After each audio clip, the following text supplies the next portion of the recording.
What is up, everybody? This is Marshall Lee of DonkeyJawProjects.com, and today we're going to be talking about the fact that only you can save us, and only you can prevent forest fires. But, um, when it comes down to it, we could make all the comics we want. We could do all the art we want. We could do whatever we want. But if we don't have people to share it with who actually like it, it's fun for us, but what's kind of the point, it's not so much fun unless you can share it. So, we need your support and we thank you for that, for sure. And I don't know, what do you think, Russ? First of all, where can people find you, and what do you got to be grateful about today? Okay, you can find me as Comic Book Black Belt on YouTube. You can find me at russleach.com, comicbookblackbelt.com. You can find me at onlydeathcansaveus.com. You can find a link to the campaign at Indiegogo for the book.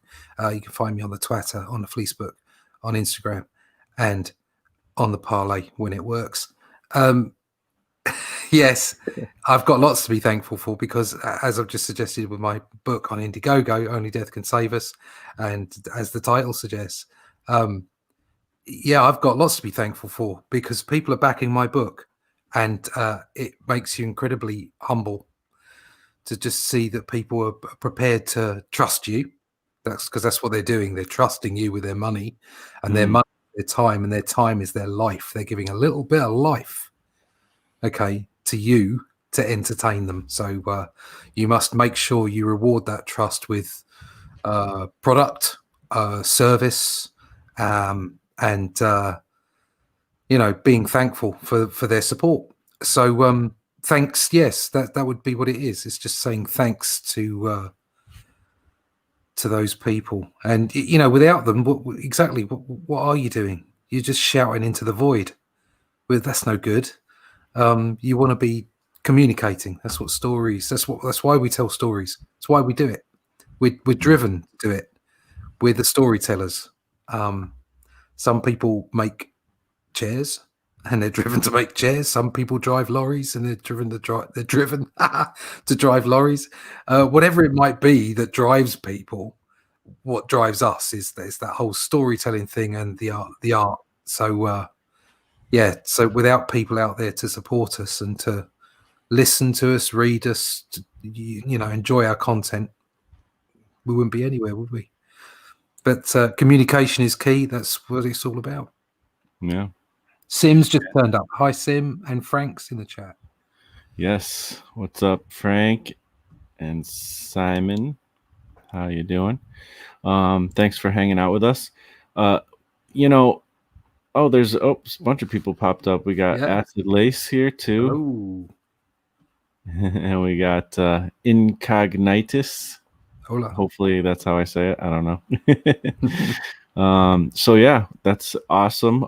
So definitely, I would say you might want to check this out. It's pretty cool. This is Russ's. Hey, wait! I didn't mean to do it like that. There we go. This is Russ's thing that he's grateful for, which is Only Death Can Save Us. I mean, look at this: 73% backed. It's getting there. At American dollars 4,697, and we're getting there. We got 4 days left. And once again, like we say, only you can save us. Like, please, if you haven't yet, definitely go and back this campaign. If you like that Bronze Age type of comic book, it's an awesome adventure having to do with death, the character you've seen in many other iterations. You get to see it in the way only Russ can do. He's the good guy though. This time he's the good guy. Totally. That's why it's different. Because he's the good guy. Awesome. So you can read my ramblings and look at my doodlings. Yes, and the doodlings are awesome in my opinion. Okay. So yeah, I mean, definitely check that out. The link is now in the chat, and it is one and only link in the description, and so you won't get confused, because I know I would get confused. I'm constantly confused. I know, right? That's isn't confusion is like the state of being human. I think. But yeah, so, and I mean, I'm grateful too. I got a lot to be grateful for. I just got to 10K subscribers recently. Check you out with your 10,000 subscribers. I know, like, what the heck? And it didn't take too long after I finally got 1,000 subscribers. It took felt like a million years to get to 1,000, but once I got there, it seemed to take off because I happen to have a video that likes to help me out with that. Yeah.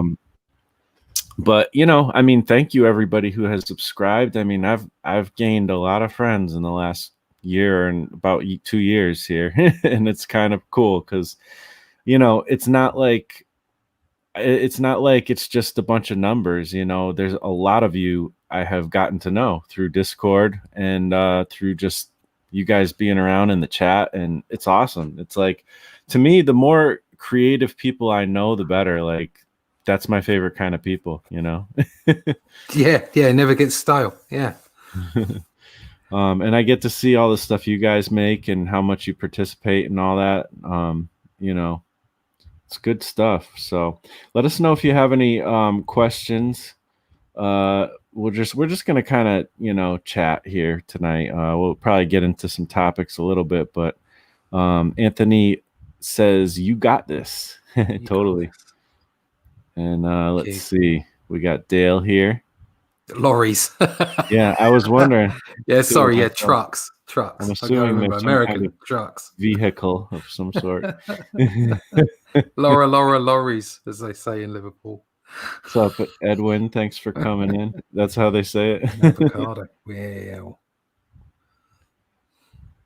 Oh, Dale was gonna guess taxi. Turns out it's truck. Truck will do, yeah. Good guess. Lame Vision Official. Speaking about Lame Vision Official, he just did the 1 hour comic challenge. Oh wow, that's a challenge. That is a challenge. Yeah, and he got it in under 3 minutes. Was the last. He only had 3 minutes left, and he was done. So outstanding. I probably shouldn't have spoiled it. He has a YouTube video about it too, so you get to see the process. And he did better than me because he actually did pencils and inks when he did it. The first time I tried to do pencils and inks, and I failed. And then the second time I did it, I was like, screw pencils. I'm just going right to inks. And that was my key. I'm searching for him now. Lame Vision Official. Yeah, he's right on YouTube under that. There he is. So yeah, definitely check that out. I'm going to subscribe to that channel. There you go. There you go. So you got another subscriber. So I can check that out. Awesome. Thanks for all the congratulations, everybody. Yeah, he deserves it. Everybody, yeah. A good round of applause from the chat. Absolutely. I remember coming in. I think you were just over the 1,000 when I first met you, and it started. It was from there. It was exponential. It just went off. It started getting more and more. It was amazing to see the growth. Yeah, definitely. Me too, because I've been doing it for so long, and it gets frustrating when you're like, you see people around you, getting to 1,000 and beyond, and I'm like, just twiddling my thumbs, making tons of videos, but I think I got to 589 this week, so I was quite pleased with myself. That's awesome. I mean, trust me, I know. Getting to 500, it took me a long time to get to 500. Yeah. So. we got a chat full. Hey, Rot, how you doing? Yeah, what's up, Rot 10 Glory? That's an interesting title. Yeah, he's a good guy. Very, very, very sound fellow. Cool. I've only done it a couple of times, I think, but I've been going on his show on a Thursday night. Okay. I've been on a couple of other times, different days, because he's like got an open mic, and it's a really it's a really interesting ride. You've got an open mic like that, and people come in. There's some hilarity at times, but we also did a Friday night. You know what we did with was it Teresa, where we did that thing where all of us The drew? drawing. Yeah. I'd already done that the previous week on Rot's. Oh, really? Yeah, it was great fun. Really, really good stuff. That's kind of interesting. I'm tempted to try it on my channel. It seems fun, but I don't know. I could just imagine. Yeah, you get Dave on, and yeah, Frank, Dave, Sideburns. There you go. Yes. Get those guys on. Do some drawing. Yeah. Oh wait, I clicked on the wrong one. Dan is here. How is the? All right. What was that? How has the campaign been from Dale A? Oh yeah. It's a ride, isn't it? It's the first time I've done one on my own. I was sort of like tangentially, I think I said that right, connected to a couple of previous campaigns in different places, but I wasn't really heavily involved. But this is the first one I've done on my own for my book. And it's a bit of a roller coaster ride. You do get somebody. I was on a show earlier on, and they were talking about it and saying, don't worry about it. You get to the middle of it, and you will cry. It's like, I've cried. I've been like, oh my god, what is it going to do? And of course, the first time you hit the button to start the campaign, I mentioned this right at the start when I was on a few shows. It's like I've done a lot of stuff in my time. I've had businesses. I've been a freelance. I've worked for ad agencies. I've done all kinds of work, art directing. Met so many deadlines and so many projects, and yet sitting there going to switch the button to make that campaign live was one of the most nerve-wracking things I've ever done. I think it's because it's so personal. Yeah, it's because it's all about you. And any rejection that's there it's all your rejection. I mean, obviously that's only perceived because it's about getting out to enough people and getting your message out there and convincing people. But it's still a nerve-wracking thing. It's just you. It's all down to you. But of course, that makes the difference between people that do and people that don't. You got to get out there and do it. And if you don't do it, it'll never happen. So you got to keep doing it until you make something happen. And it's been up and down, but it's been really good fun, and I've met a lot of great people on the way because people have had me on their streams. There's so many, like yourself, Marsh. There's so many generous people out there with their time and their streams, and just really, really lovely people. Yeah. I know it's pretty cool to see all the streams you've popped up on, and I was watching the one on Mandy Summers channel the other day, which was pretty cool. You were on there. Yeah, thank you for supporting me there. That was great. I saw you pop up. It's like, I got someone on my side. yeah. I mean, it was kind of a crazy show. I actually asked her to see if she wants to come on my show. See, I'm curious to talk to her about writing comics and stuff. So right. But yeah, I don't really, there's a lot of places I'm subscribed to, and some stuff I wonder, like, there's all kinds of shows that I'm missing that I don't realize I'm not subscribed to certain people and stuff. But yeah, well, you get along to keep up with them, but yeah, I've got a huge subscription list. Yeah. But yeah, it's there are a lot of great channels out there that don't necessarily have hundreds of thousands of subscriptions. They might only have a few thousand, but they're really solid, entertaining channels. I go when I'm at the moment, the way the world is, I kind of finish up about. I have some dinner, and we might go out for a walk so that I get some exercise. If I get to go out training, that's great. But otherwise, you're at the desk all the time, and then you have some dinner, and you go back and you do some more time at the desk because it's all got to be done. And then sort of about 9 o'clock, I'll go and sit with my wife, and we'll watch some TV. And I don't like television, to be honest. Don't like a lot of it. So we're kind of going back and finding shows, and we've been watching sort of like crime drama and that kind of stuff. So you kind of get into this. you kind of get into this routine of just being at the board, just working all the time. But it's still because it's something that you love, because it's something you so want to do. It kind of doesn't matter. Yeah. So yeah. Yeah, it's interesting. I've been having an interesting relationship with that too lately. The situation I'm in, and it's like I I want to sit down and work and stuff, but you do get the resistance from yourself and from people around you, people who don't really sometimes get why you're in your room all the time or something, like yeah.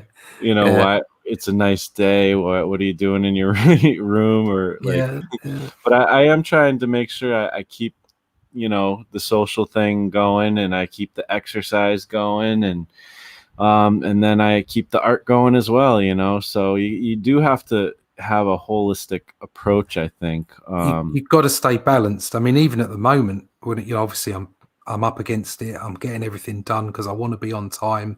I want to make sure that I get out to print in November and all those other things. You've still got to factor in the time to get some exercise, walk away from the desk, get some fresh air, spend time with people if possible. It doesn't have to be a huge amount of time either. It just has to be some quality. And then you can get back on and go for it. But yeah, balance is important. I'm curious, do you in general, as you're actually doing the work, the artwork, especially when it's on your own comic, but in comics in general, like during the time you're doing it, do you enjoy it? Or is it like a partial thing? Sometimes you kind of hate doing it. Sometimes you enjoy it. Or so I know people who say they actually don't enjoy it at all, but they do enjoy having something finished, so they do it. No, I never hate it. Never hate it. Sometimes I'm enjoying it so much I have to pinch myself and go, "Am I really doing this?" But you can't get away from the fact that it's a job. If it's what you do, most of the time to make money. Whether that's drawing comics, whether that's drawing illustrations for commercial clients, it doesn't make any difference. It's still the fact that you're drawing for a living, which is it's a privileged position. I feel very fortunate to be there. So it's very rare that I'll sit there and go, "Oh, I wish I wasn't doing this." I mean, obviously, you have your times when you're feeling ill and what have you, but no, I never ever hate it.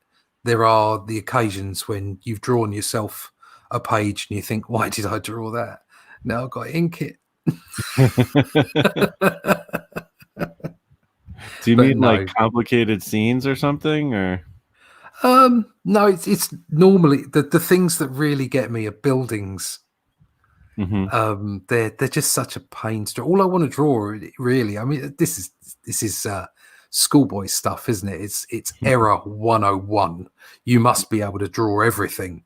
You can't just draw the superheroes. You've got to be able to draw libraries and dogs and cars and fire hydrants and stuff like that. And of course, I adhere to that. I appreciate that.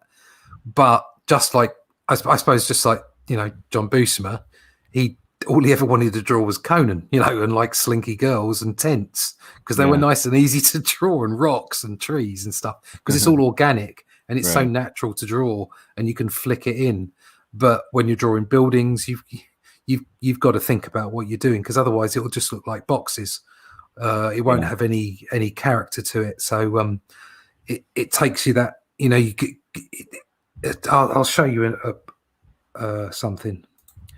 Where are we? There you go. I mean, actually, no, not that one. This one. There you go. I'll share that. Share that screen. Application window. This one. Share. So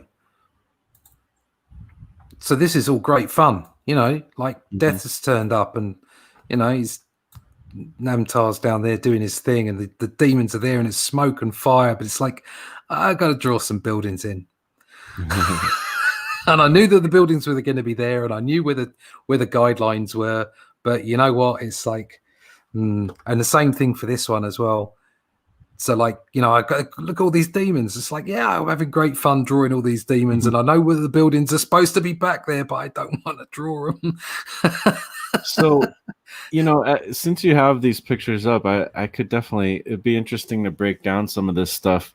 So when you're talking about drawing like the backgrounds and stuff, do you draw like, do you have a sequence? Do you finish a whole page before you go on to the next one, or do you do a whole like run on the characters and then you go in and do the backgrounds later, or how do you approach it? I tend to finish each page as I do it, so I don't sort of like split the pages up and then do a bit on one page and a bit on another.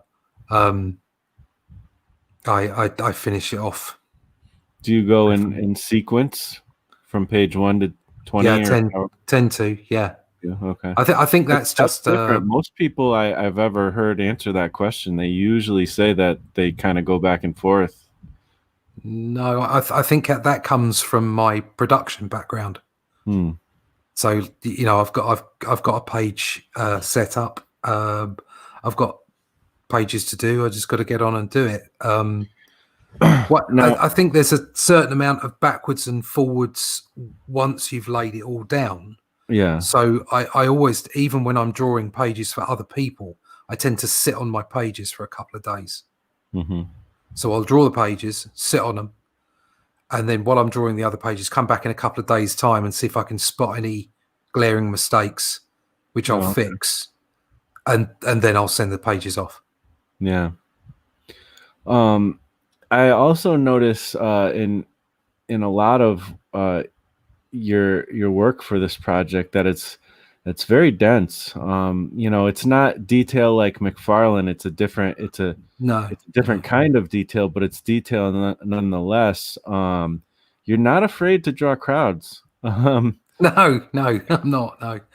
Is there? Do you approach? I mean, obviously that wasn't a skill that you started with. I don't think anybody starts with being able to draw a good crowd scene, but how do you approach that? Like, I feel like I shy away from them. I try to write them out of my scripts if I'm drawing it. It's easier to draw than buildings. I don't know. Yeah, I don't know. I mean, I wrote that in as well because I wanted a demon horde. So I knew it was going to be a bitch.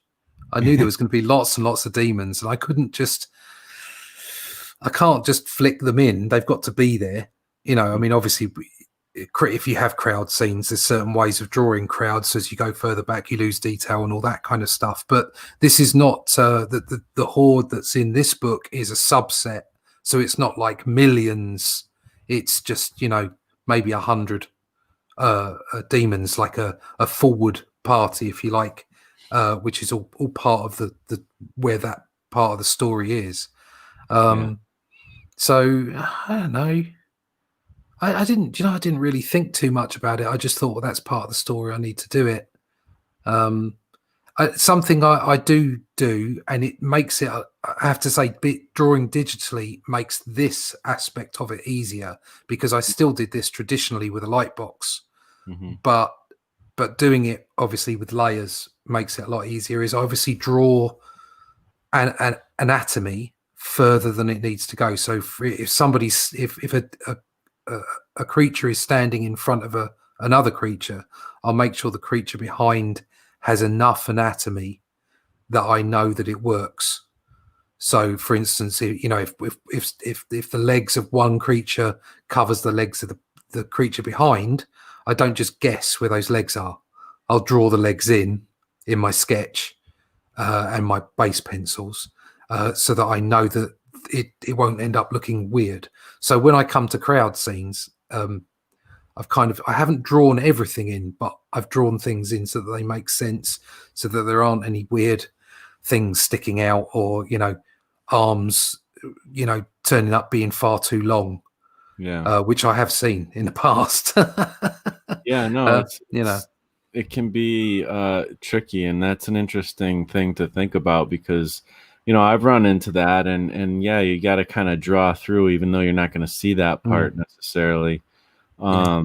Or else like you said, it'll look odd. Most likely you'll probably get it wrong. That must be crazy though, with a scene like that, having all those draw throughs. It must be hard to see, like, which Okay. detail, like when you're inking, like I almost would forget which line to to ink on. If I'll bring up the pencils on that.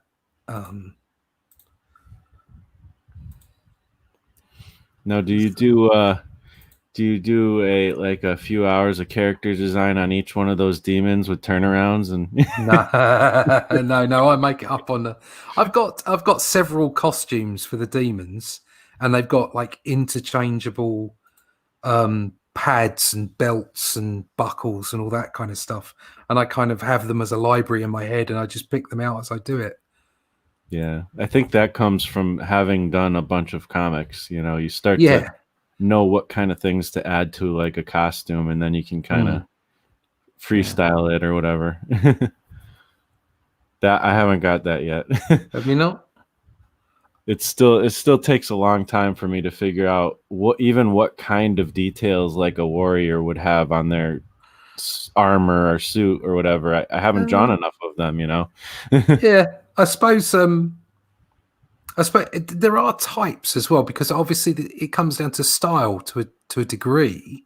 Mm-hmm. So here you go. This so you can see here where these guys are drawn in. So, for instance, on this guy here, he's standing straight up. So there's nothing really that I need to draw other than what you see. Mm-hmm. This guy, where are we? So this guy here is crouching. So I might have thought about where his legs were, although I wouldn't have drawn them. Mm-hmm. Yeah, this guy, I did full anatomy on him. Mm-hmm. And I think I did full anatomy on the dog creature. And of course I worked out where the snake would go. Mm-hmm. And a little bit of anatomy on this guy as well. But yeah. And I would have drawn in, just for the sketch, obviously not for the final pencils, because there's no point in doing that. But just for the sketch, I'd have drawn in the full leg, where the calf was and how the foot came down there. And then popped this nut job over the top. Nice. So cool. Let's see. We had a question here, at least one. I have to still look through the. Oh man, I hate when it skips. Let's see. I've got a comment from William down the bottom. Thank you so much for backing, William. Awesome. You've retweeted and done a lot of sharing. Thank you very much. It means a lot. That's awesome. Have you seen the TARDIS? Yeah. Popping up all over the UK? No. But Only I have in my been dreams. I've been sitting at a board quite a lot, so I might not have seen it. I actually had someone approach me today to do. I don't know how much you know about Doctor Who. A little bit. I watched a bunch of the recent seasons, and right. Back in the 60s, they did a film. Mm-hmm. So it was the first. They did 2 films with Peter Cushing as the Doctor, and of course, he's never been official canon, really, because he's never been accepted as part of the. He wasn't part of the numbers of Doctors in the series. Right. But somebody came to me today and said, "Why don't we make a graphic novel of a 3rd Peter Cushing film?" Because I can't remember off the top of my head, but I don't think they actually referred to him as Doctor Who in the film. So you could have Peter Cushing's likeness. You could do something where you say the TARDIS doesn't look like the TARDIS for this particular adventure, and only kind of refer to it lightly, and you'd get completely round the copyright on it. Mm-hmm. I don't know, call it Professor Time or something. I don't know. Yes. But they were convinced because it was a Doctor Who channel that suggested it to me. So I said, well, okay, yeah, but I've got some other bits and pieces to do first. Wink, wink. No doubt. Well, you know, it's interesting. It's kind of weird that like when you did work on Doctor Who, that there were things you couldn't put in there. Like that seems so silly to me. Like you could only put so many, you know, of the Daleks in there or something, right? Daleks you paid for by the page. Wow. So I think like you could have an army of Daleks on one page, and then you never showed them again in the entire book because like you paid for it. That was it. You weren't getting any more. I could never use anything from the series. I had to make up all the aliens and the villains that we had in the series. Sorry, in the comic books, because the series was off. I couldn't even put Cybermen in. It was bizarre. You know, because obviously there's a some kind of copyright finance deal as far as Daleks are concerned, but all the other stuff belongs to the BBC. But they wouldn't let us put that in either, in case it spoiled the canon. But then, from what I can tell, the last couple of series have spoiled the canon anyway. So what's the point? But yeah, so yeah, I had to make all that stuff up. There were a few crowd scenes in that as well, actually. But yeah, it was interesting. I can tell you that. Yeah, for sure. Let's see. Well, yeah, this whole thing with kind of doing a campaign. I mean, what do you think? Like now being on this, we talked to you early when it first started on the channel, and then you know now after having gone through most of this part of the campaign, is there anything you feel like you've learned?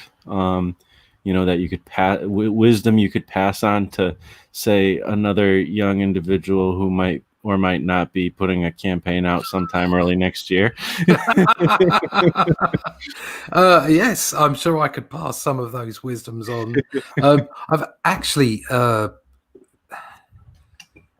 a lot of help and advice from many people in and around. I've had I had some people actually Rotten Glory checked out my campaign early on and before it went live to give me some feedback. But I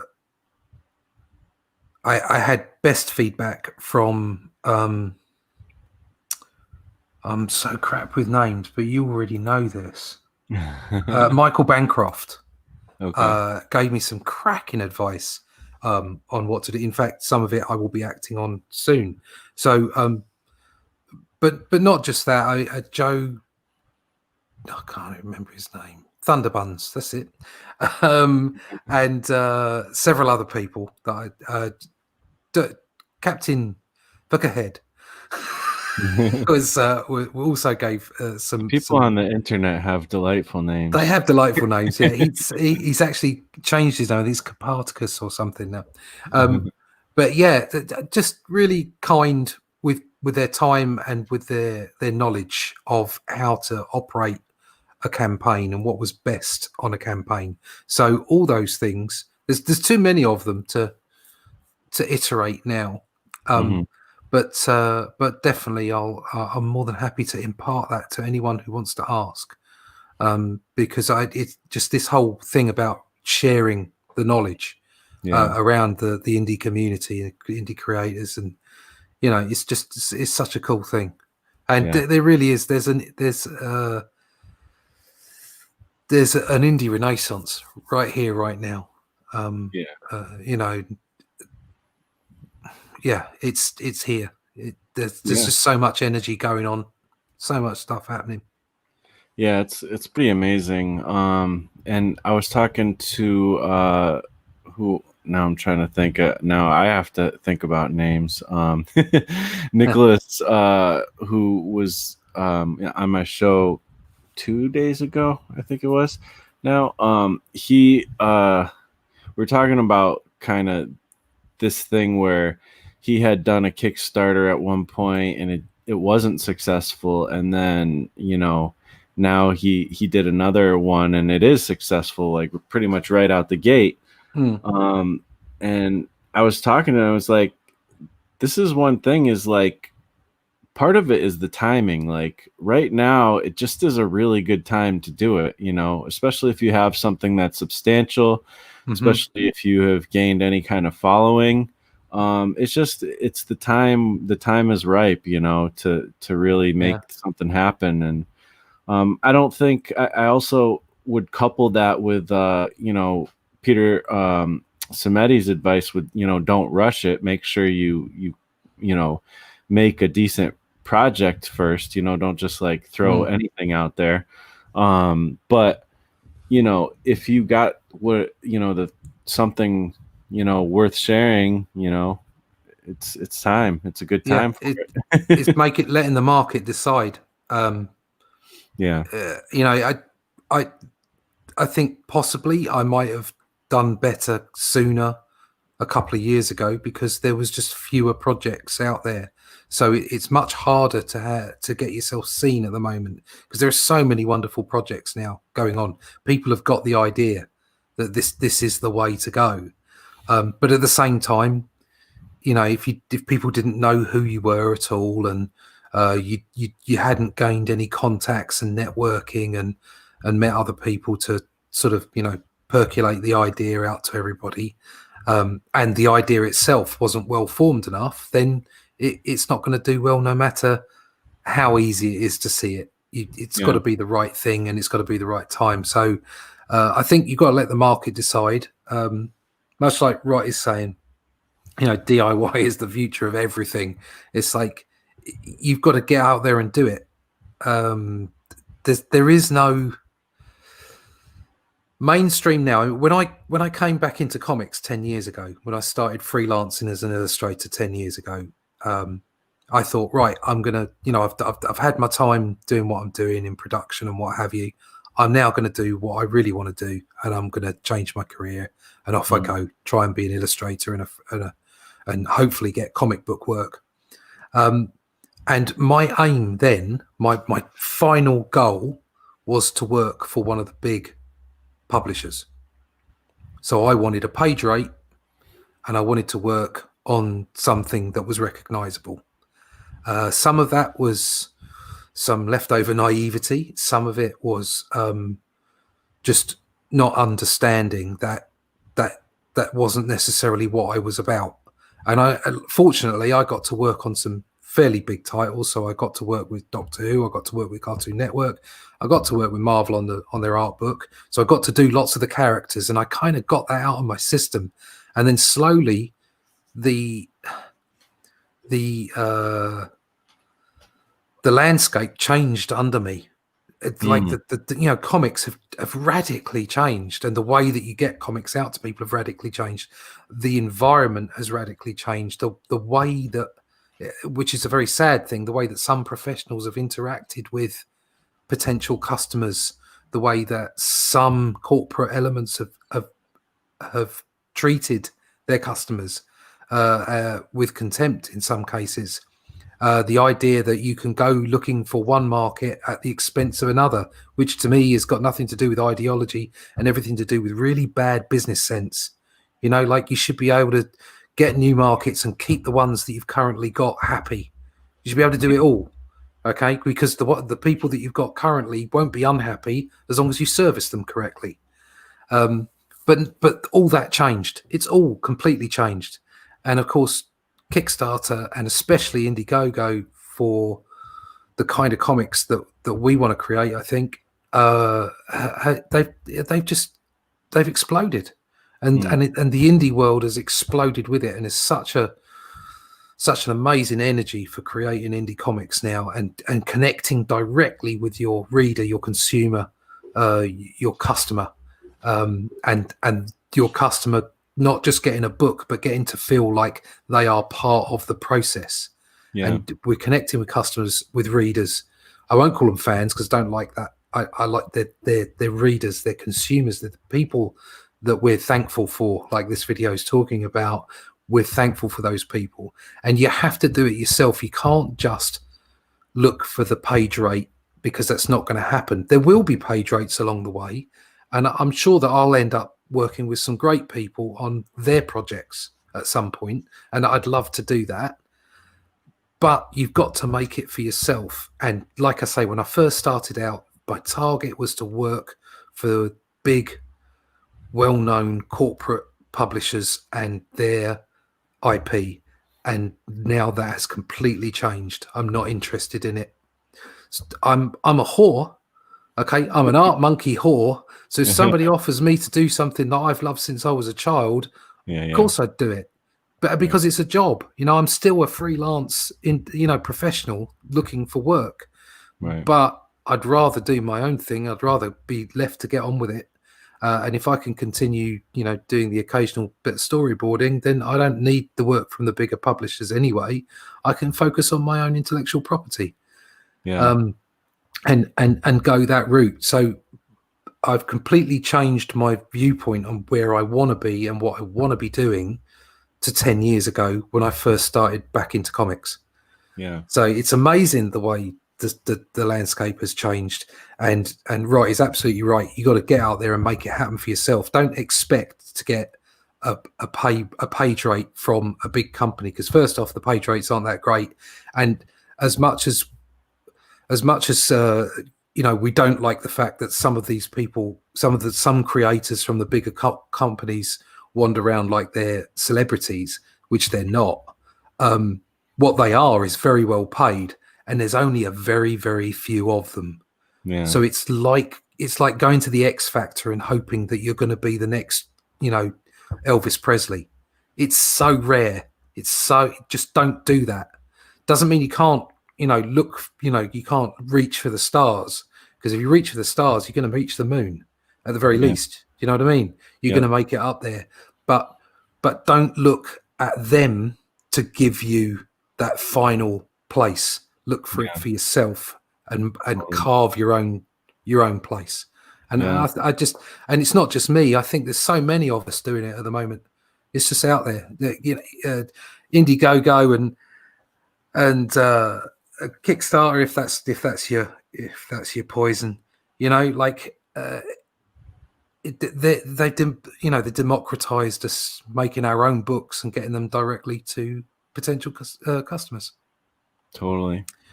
And I just want to say too is like, when I started seeing you around and finally got you on the show and stuff, and then you became a regular fixture on the show, it was really cool to see you kind of flirting with the idea of, I want to do my own project. Like I think you always intended to, but like, back then it wasn't, you didn't have anything ready and set up just yet. But you were talking about it, and I feel like I was even a little bit pushing you. Oh, like, yeah. It's people like you. And it's your fault. No, it definitely, you have inspired me in a lot of ways, and there's some people in the chat that have been inspirational as well, and for sure you certainly feed off the energy of the other creators around you. Unfortunately, the word community has been usurped has been usurped by so many different people for so many different reasons. So I don't like using that word, but it kind of does describe what's going on. Do you know what I mean? It is a set of people that are working individually for their own projects and for their own purposes, but are happy to work together in order to, what's the term?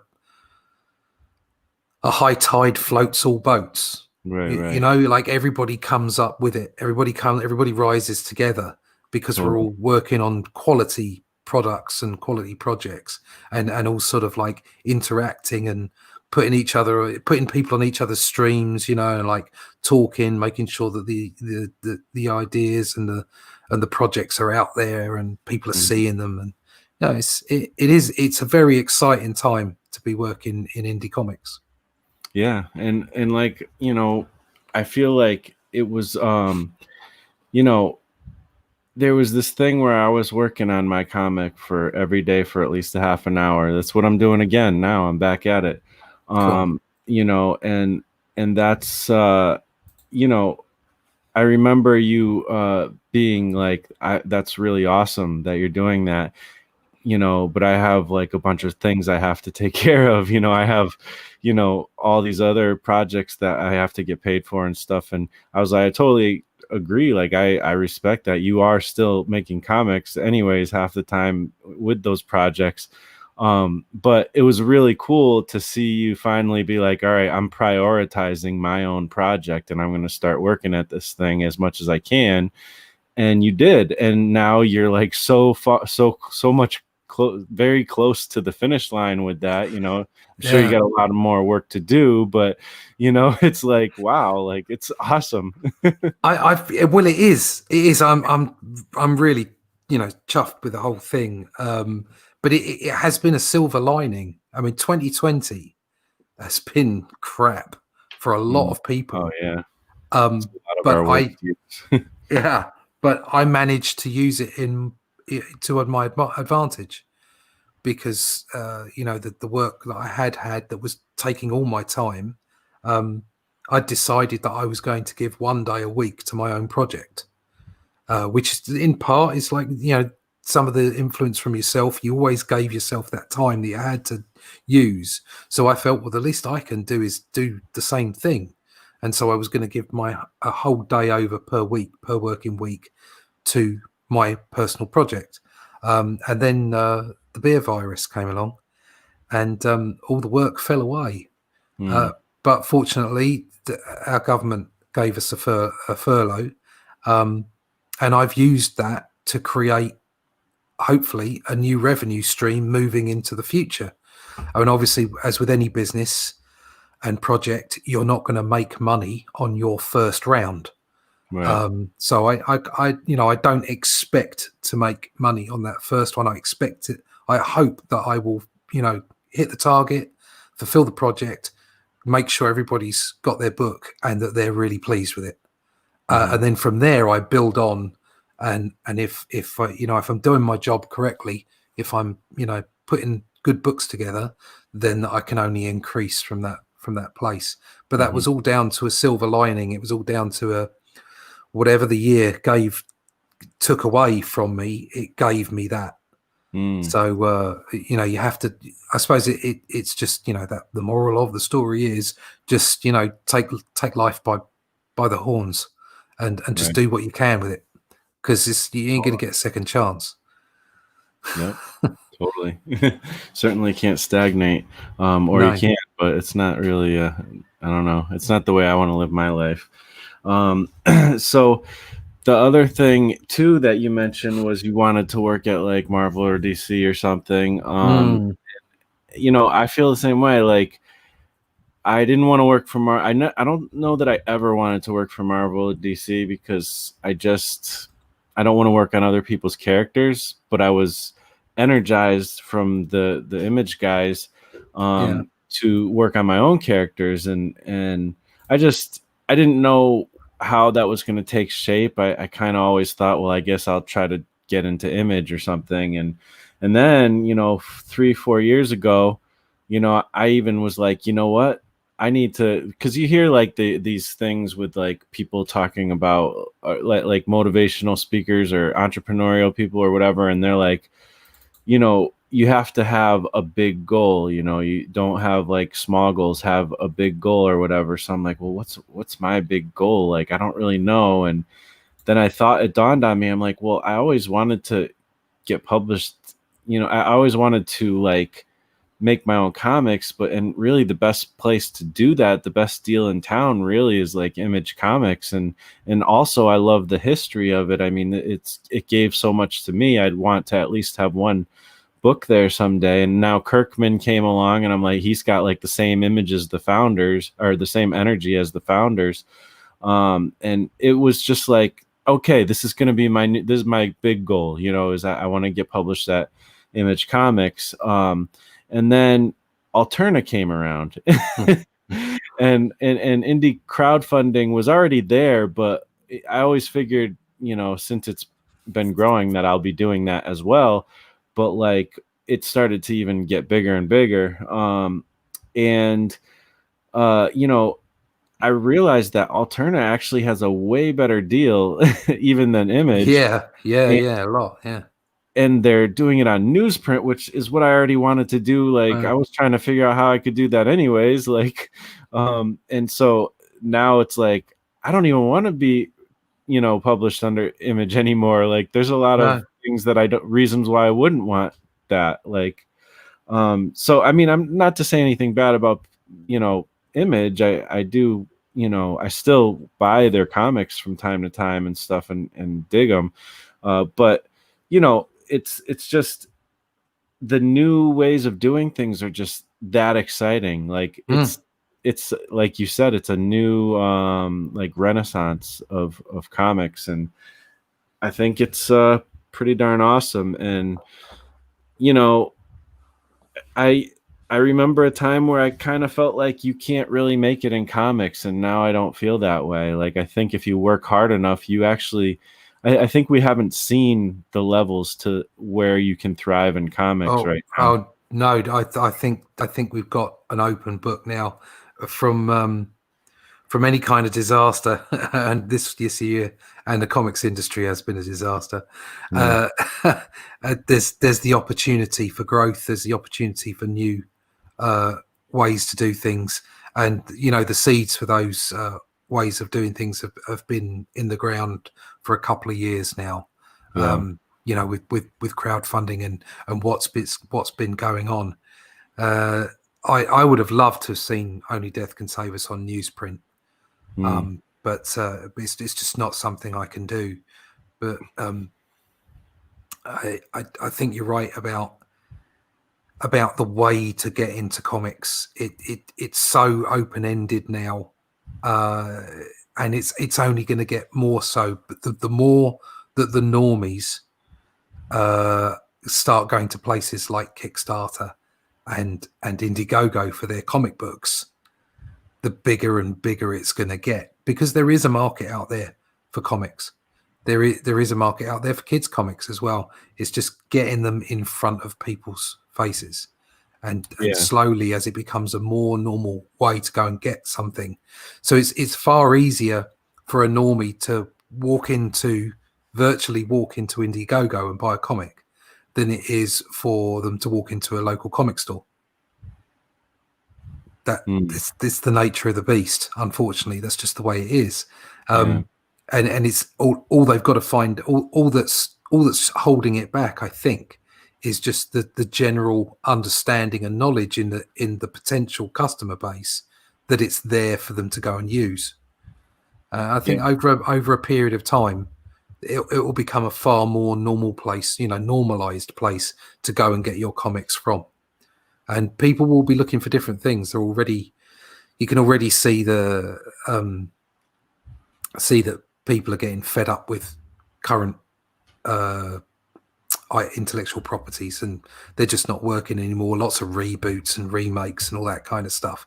People are looking for stories. They want to be entertained. They want to be entertained. So and I think yes, it's like I thought the same things. Most of my Marvel and DC, most of my want to go and work for them was pretty much nostalgic. I think it's come from when I was a kid, and so if I share this.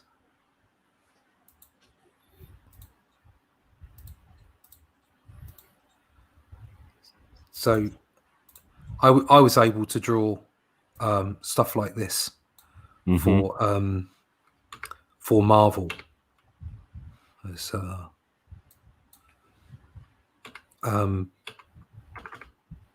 I've used a lot of these for my thumbnails.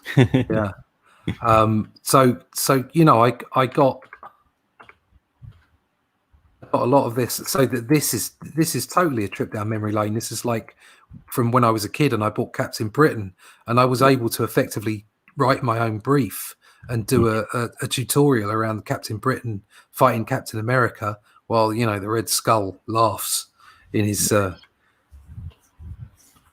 lair, and doing some some Odin, and all these things. Just so much of this was part of my youth. So much of it was nostalgia, and I kind of realized while I was doing Doctor Who that I really wanted to draw all ages stuff. I really enjoyed doing that kind of thing, and then and also evangelizing comics effectively, because I think they are an incredible medium. They are the best medium. And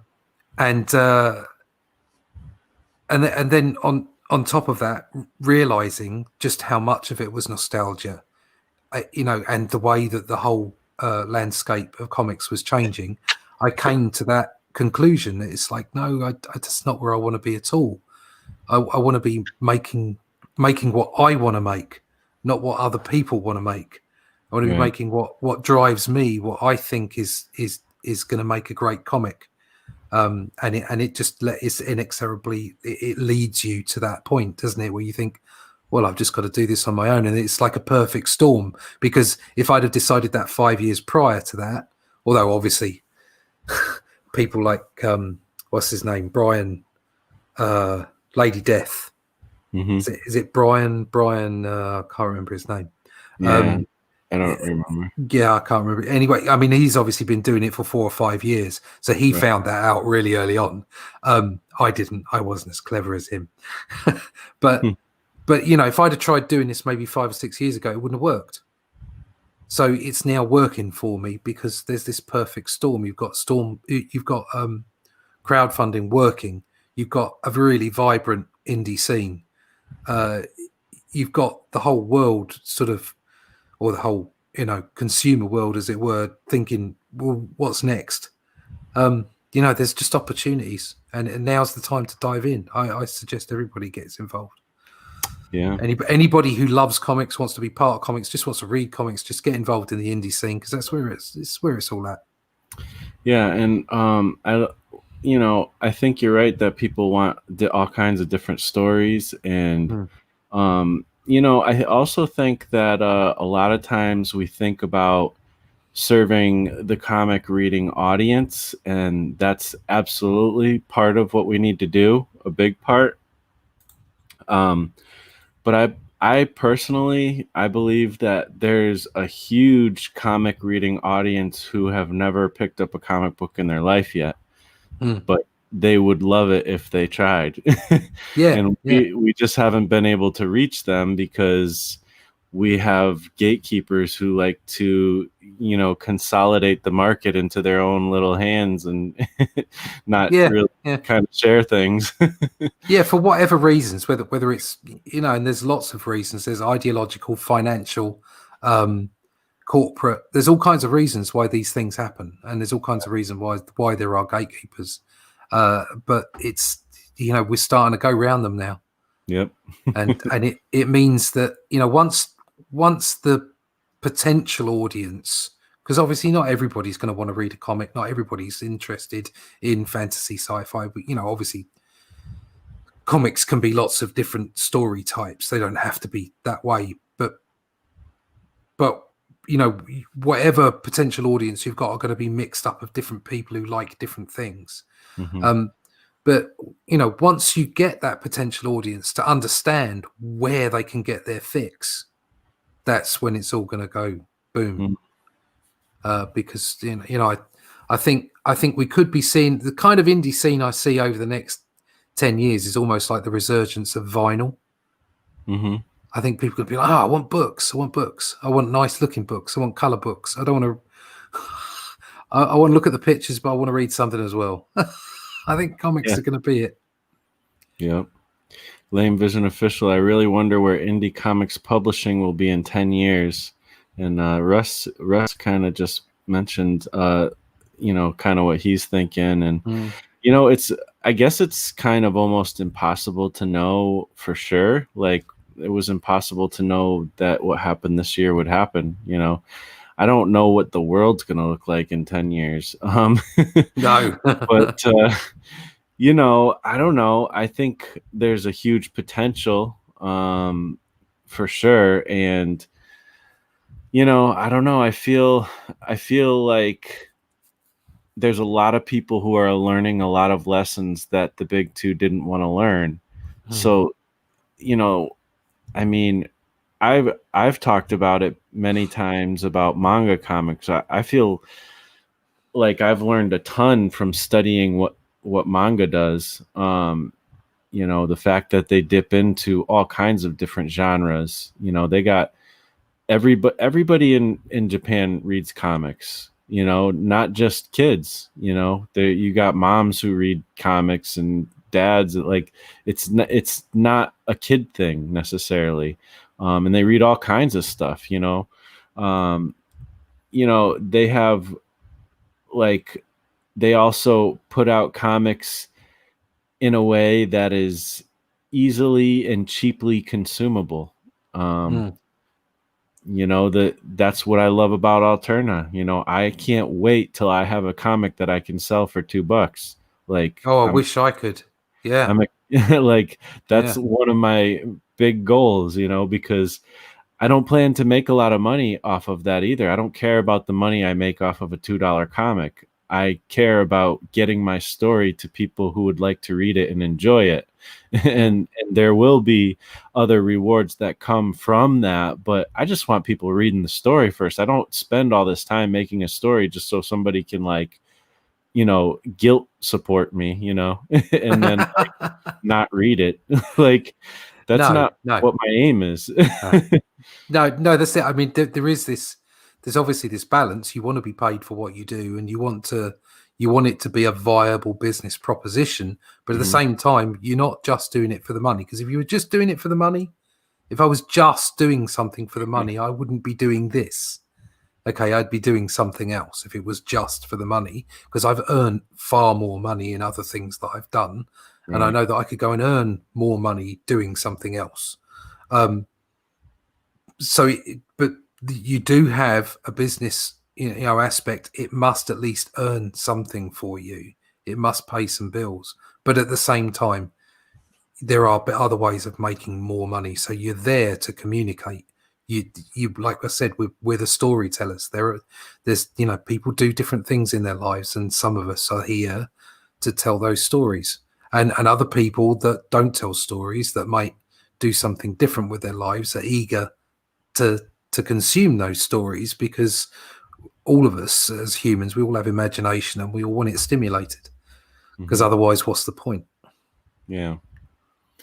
Yeah. And when I say I don't care about making money off of a $2 comic, I mean built into that price is actually some profit. The fact that you can get the comics printed for such a low price. I mean, we're talking Mm. about like 25 cents you know, a comic or something like that. I forget the actual numbers, but um, you know, then there is profit kind of built into that. But again, like I don't my there's a lot more ways to make a career off of comics than just you know the floppy issues. Like, I mean, Yes. for me, I mean, that's why what's going on right now is so exciting, because there's so many different things, like with social media and all that stuff, which social media sites like to lock me out, but but I still got YouTube, and hopefully that stays. But like YouTube is a big one. I haven't even Yeah. started really on YouTube, in my opinion. I've got stuff I'm working on right now that I can't wait to share with you guys. And it's not even the monetization from YouTube ad revenues. Like, I'm not even getting monetized right now because of another weird hang up, that whatever. But you know the actual monetization of the YouTube channel is actually the worst way to make money from YouTube, anyways. And if you Yeah. do get a lot of money from that, you don't want to rely on it, because that could go away. Mm. But there's other ways that are much more profitable, even with your YouTube content, if you want to do YouTube like I do. To me, YouTube is a huge part of the equation of what I'm trying to do. But it's all centered around comics for me. Like, and you know, the crowdfunding. The thing is you have to look at it as, if you want to make a career out of it, you have to look at it as multiple streams of income. Yeah. You know, there's a million different ways you can entertain people and serve people with products and different kind of affiliate things, sponsors, even things like that, where you're still providing a lot of value for people, and even the sponsorships or whatever it is something that provides value for those people, that is worthwhile. So, you know, I mean, a lot of us talk about, you know, our early memories watching cartoons, you know, on Saturday mornings or whenever it was. And, you know, what are those cartoons are just commercials, you know, Yeah. when it comes down to it. And they're surrounded by commercials as well. You know, but they're also highly entertaining and brought value to us, you know? Yeah, So, yeah, that's right. Yeah, I mean, cross-selling. You know, I've finally got myself a shop, so you can get yourself a Only Death Can Save Us mug or a shirt or a hoodie, and yeah, or a comic book black belt mug or a t-shirt. And it's only sort of lightweight at the moment, but those are the things you need to do. You need to spread yourself out so that if you have got a brand that's entertaining, if people do like it, and again, you don't need huge numbers of people to do this. Somebody said you only need like 1,000 dedicated fans, right. which isn't a lot in a, you know, potential 5 billion people on the internet or something. It's not a lot of people, is it? 1,000 people. Right. So, if you can make that, you can make a career from it. Yep. So, you know, And if you can get 1,000 true fans, you know, it's not going to just stop there anyways. No. You know, it's not like you get to your 1,000 and it's like, okay, we're good. We did what we needed to do. That's exactly it. I mean, I've worked out that if I could sell 2 books a year to 500 people, Yeah. Each book, I've got enough. Thank you very much. I don't need any more than that. Nice. Yeah. So, you know, I don't even have a massive target that I have to go for. I mean, it feels massive at the moment because I've only got 90 backers. but it isn't in the real, you know, in the sort of like the overview of things, comparing it to, you know, how many potential people are out there. It's not a lot. It really isn't a lot. And so you don't have to reach that many people. Oh, you don't have to convince that many people. You probably have to reach quite a few people, but you don't have to convince that many people. Just enough to make it so that you have an audience.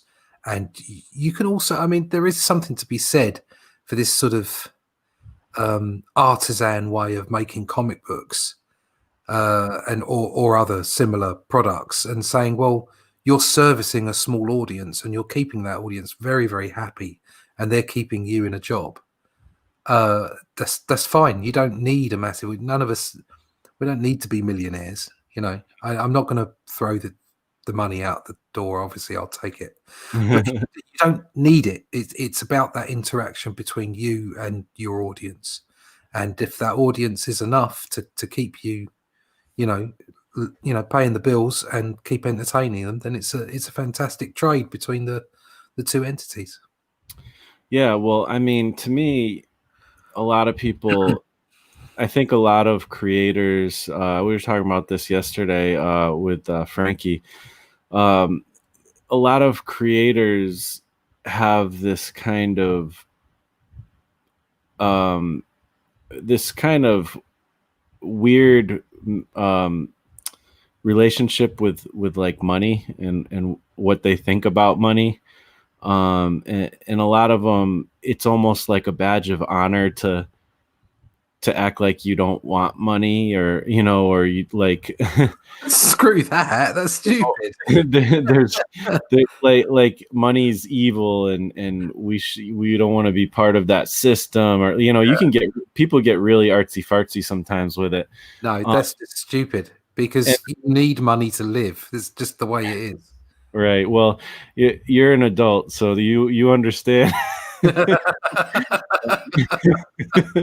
I've had this conversation recently with some very young minds, and yeah, they don't know what they're talking about. But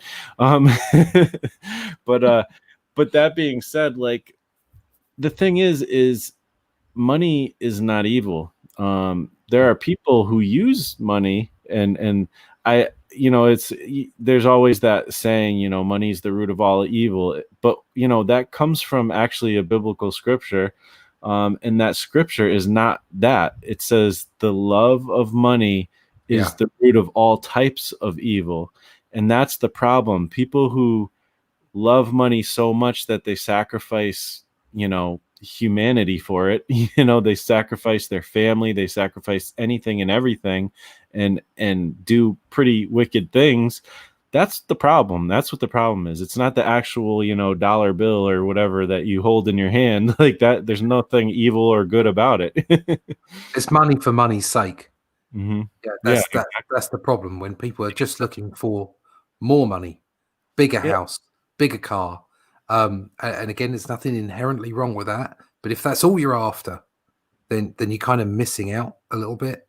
I want to make money, of course I do, because then I can use the money to make sure I've got food and a house, and maybe even go on a holiday, and have a nice time and spend some time with my family.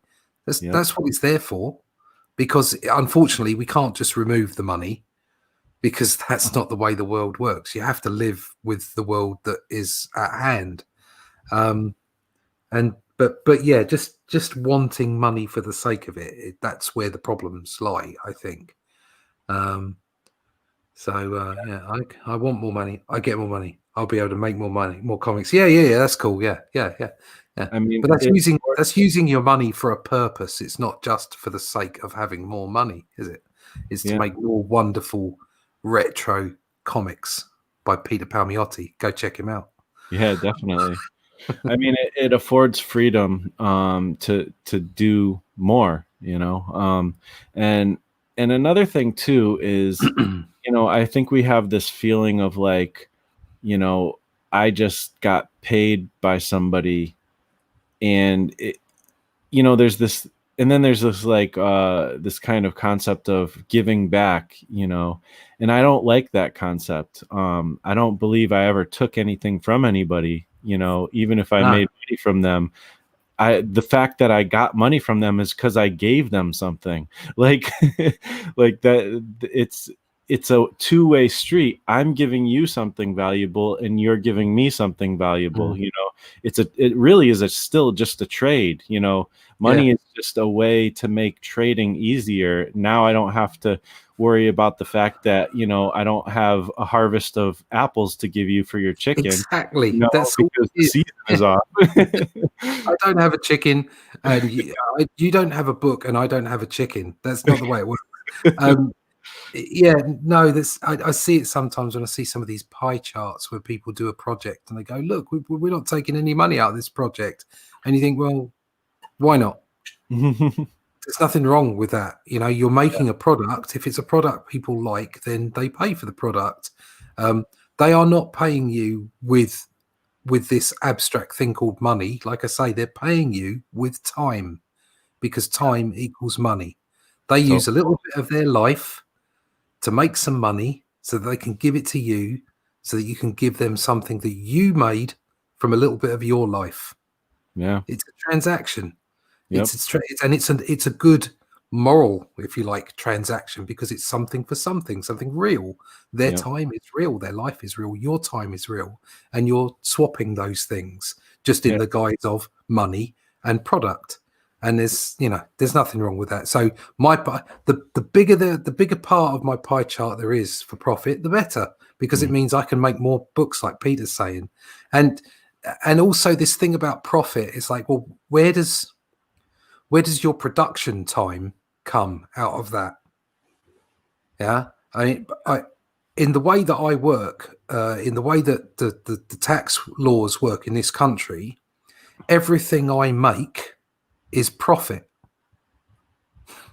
Yeah. And then if I spend on, say, the printer, or I spend on postage or whatever, that comes off my bottom line. And so my profits go down a little bit.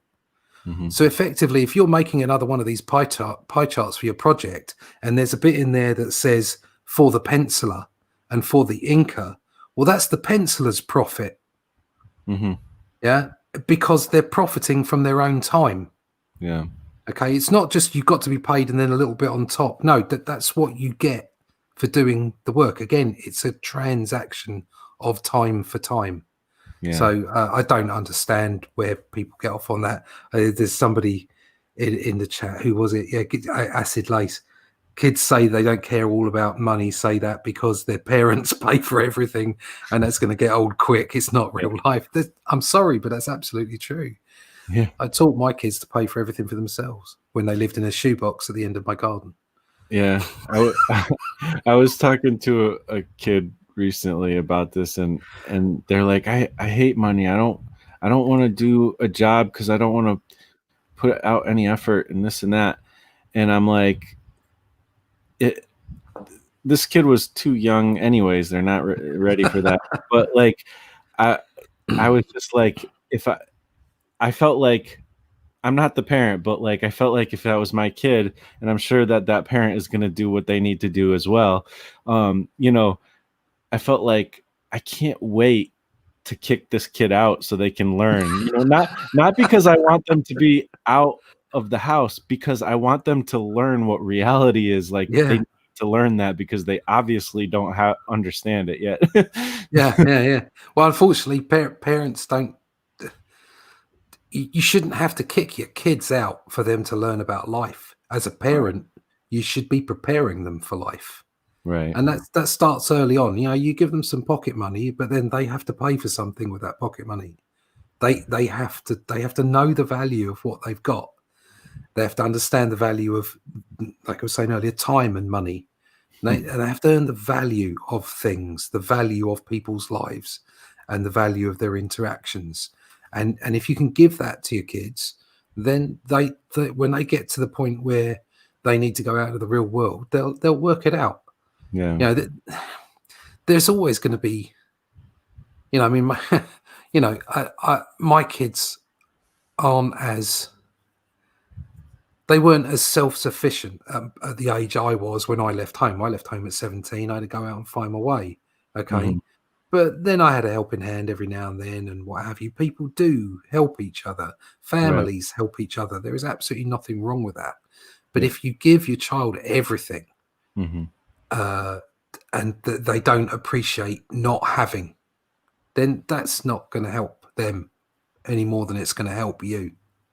Yeah. So, yeah, totally. I mean, that's the thing is, like, I think there's this thing that I always bring up Gary Vee because I like his stuff, but he talks about how his, there's a point when like Nintendo came out and he's like, oh, I want a Nintendo, and he went and told his mom, I really want a Nintendo, and his mom was like, that's great, that's awesome, go get it. And he had to go and make his own money and do it, and he did. Yeah. And he earned the value of the time that he spent to get that money. Yeah, there's no doubt about that. Yeah, I've done similar things with my kids, not quite as harsh as that, but similar things. But Rot's got it right. It's like also with this new indie model connected to YouTube, social media, you automatically give back because fans get to interact with creators directly, which is a lot of fun. And and again, what are we doing when we're doing that? We're giving time. Mm-hmm.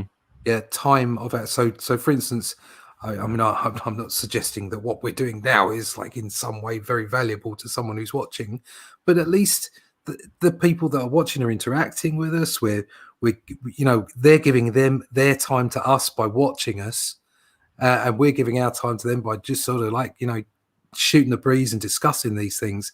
And people feel connected. When they feel connected, they're connected via that interaction, by that swapping of time, and they feel more inclined to think, well, I'm going to give this guy a chance or this girl a chance. I'm going to buy their book, or I might pick up something that they've done, or I'll just sort of share something because I like the way they talk or whatever.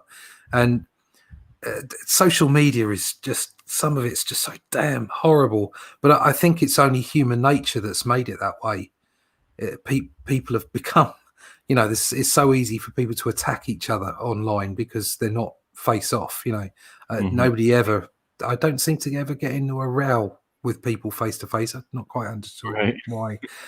My wife says I might look a bit frightening on occasion.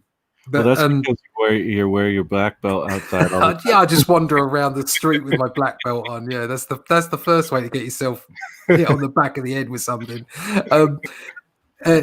Yeah, but it's just it's that connectivity. It's giving of yourself. Social media, especially YouTube. I really love YouTube for this because people can see you.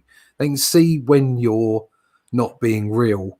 Right. Yeah, they can see when you're not, giving of yourself, and when you're not being honest. And we can see that with some of the celebrity channels that start off with obviously loads of subscribers pumped into their channel. Brie Larson. But fail eventually because they're not authentic. Right. That's a really cliquey word, but it is, it is about authenticity. Right, and that's why, again, when we're talking about indie books, that's why it's got that energy at the moment, because there's so much authenticity going on. People are really passionate about what they're doing, and the people that are watching, the people that are buying the books, they can see the passion. Whereas with mainstream creators, it seems all you get are snarky remarks. You don't get any real. You don't get to see them. You don't get to see much authenticity. Yeah. Unfortunately, Acid Lay says artists feel like they have to give back, quote unquote, after delivering the art because they don't value their art enough. Yeah. I love that. Like, it's so true. I mean, we don't realize what value we provide unless you take some time to think about it. Or, I mean, I had to take time to figure it out. Like, why, does it even matter that I'm making my stupid little comics? Like, it does. Like, it's, the thing is art in general, like, we don't realize how much people depend on this, like, the art that we create. Like, there are people who literally stop themselves from committing suicide sometimes because probably not because of my little mini comic, but because of art that's made. They listen to an album, they read a comic book, they watch a movie, and something affects them to the certain point where they're like, I don't want to do this. There's more to life than the problem that seems overwhelming to me. I'm not saying that obviously suicides happen anyway still, but like there's been plenty of people who have said, art has some kind of art that I've witnessed has helped me a lot, helped me to get through all kinds of different things. I mean, COVID, I guess I'm not supposed to say that apparently, but I don't care. But like that, I mean, I'm depressed from the stupid beer virus. I don't like having to wear a mask, and I don't like restricting myself from a lot of things right now. But I feel depressed a lot of times, because of it. And I also know that, I can dig into one of these long boxes here and hang out for a while and just relax and get into a different world, Yeah. And I'm very happy that I have those kinds of things. There's a lot that we provide, not just even from such dramatic things as that. There's tons of things that what we do provides. We are giving value out into the world, and people are better for it, Yeah. and vice versa, the money they give us, we're better for that as well. If we Yeah, get I think there's get two that. things going on there with that comment. Hmm.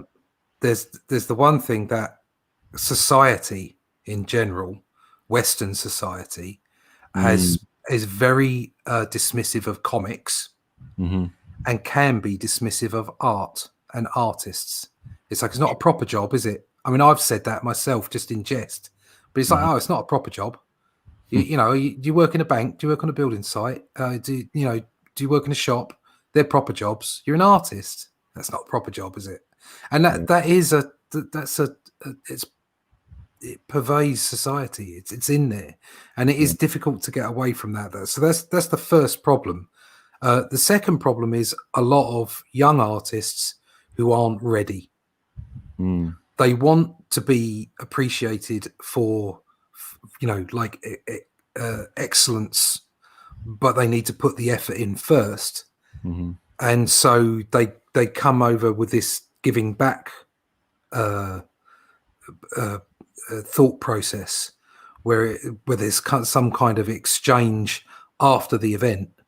It's like, as far as I'm concerned, there is that exchange of time. It's like, you give me your time, I give me my time, and my time is equal to the value of the time that you're giving me. Your time is in the guise of money, and my time is in the guise of the product I'm providing. After that has been done, okay, I don't feel like I've got to give you something back in some way and say thank you. Yes, I want to say thank you, but not to the point where I'm deprecating myself. And that's a bit of a problem there. And again, I think it's right in the comment. There's like a devaluation. They feel like they're devalued, but if they were to take their time and create their own styles and put in the 10,000 hours, as it were, put in that effort to get them to that point where they feel confident enough that they say, no, I don't have to, in some ways, give something back. There's that, interaction. You give me your time in the guise of a payment, and I give you my time in the guise of the art that I've created, and we're both very happy with that. Yeah. So there's but it starts, you've got to, there is some compassion there in my statements, because I understand that right from the word go, it's difficult for any artist, especially young artists, because, the environment, the Western world is not exactly supportive of people, of creative people. Yeah. It kind of like, oh, like I was saying, oh, it's not a proper job, is it? And that's, that's some of the problem involved. And of course, these jobs are all valid, and all creative people are incredibly important to culture and society in general, because they're providing a service and a product and entertainment to people, and people need that. It's part of the interaction of us all.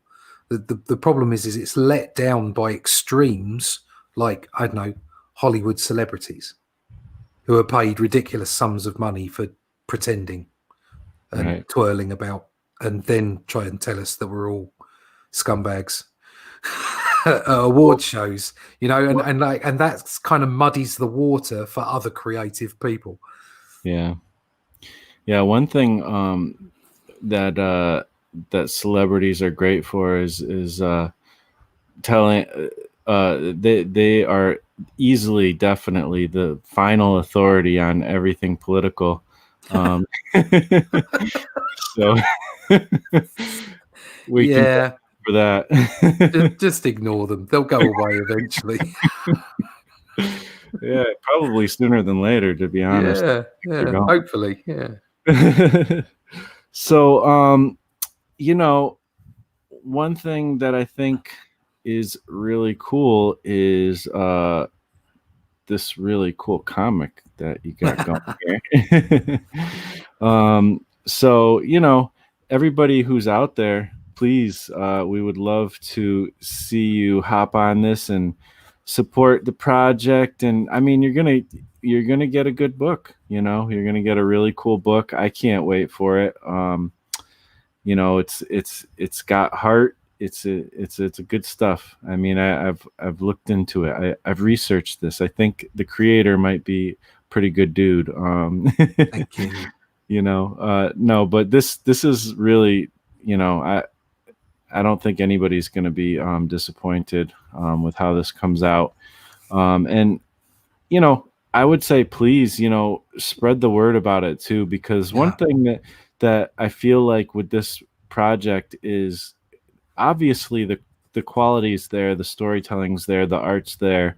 Um, you know, it just needs to be found by all, you know, the right people and enough people. You know, it's hard. The one of the hardest things for us creators to do is to create the awareness that our projects deserve.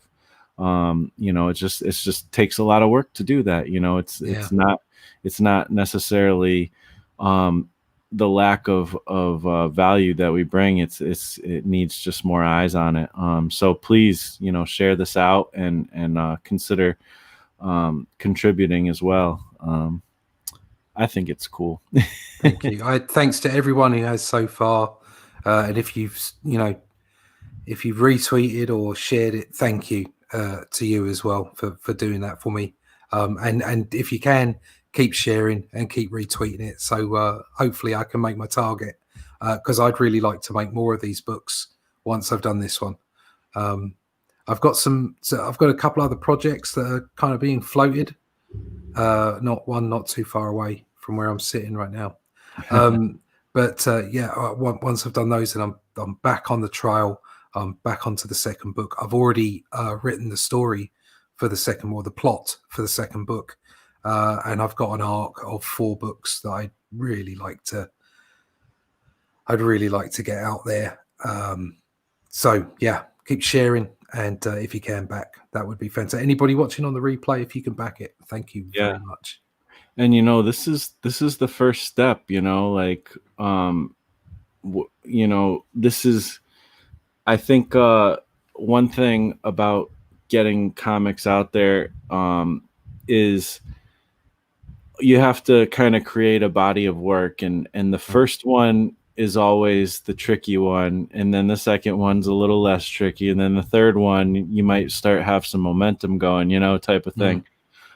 So, you know, please, this is the important one. You know, I mean, they're all important, but you know, I think like Russ said, you know, he's got a lot more story to tell before he leaves us. Hopefully in a very long time from now. And you know, you're getting in on the ground floor, and I think that's a really cool thing about it as well. So, you know, 4 days left, 90 backers. Thank you. You guys rock. 73% there. But you know, we'd also, you know, we just are also thankful, I guess, for your further support. I act like it's my comic too. I don't know. You're in there with me, mate. You're in there. Your spirit is in the comic. I can assure you. Cool beans. So once again, I think everybody knows, but where can people find you, Russ? Yeah, you can find me on YouTube as a Comic Book Black Belt. So subscriptions there are very welcome. You can find me on my websites, russleach.com or comicbookblackbelt.com. They're the same website, just 2 different names. You can find out more about the book at onlydeathcansaveus.com. There is some fantastic fan art on there, some of which is from Mr. Marshall himself, and is lovely. But they're really, I mean, that put a tear in my eye. Seeing all that fan art. So you can find out more at onlydeathcansaveus.com. There is a link there to the Indiegogo. There's also one in the description, apparently. Thank you very much, Marsh. You can also get me on the Twitter, on the Fleece Book. You can get me on Instagram and on Parlay when it works. Awesome. And you guys know where you can find me, but I most importantly want you to check out the Indiegogo. So go over there, check it out, and that's a big favor to me. Thank you for all the congratulations on the 10K subscriptions. You know, you guys rock, and again, you know, only you can save us. So, you know, we're gonna keep trucking forward. This is I think both of us are in this for the long haul. I'm looking forward to seeing where we are, you know, 5-10 years from now. You know, it'll be interesting. So thank you for being here from the beginning, and we will talk to you next time. See ya. Peace. Later.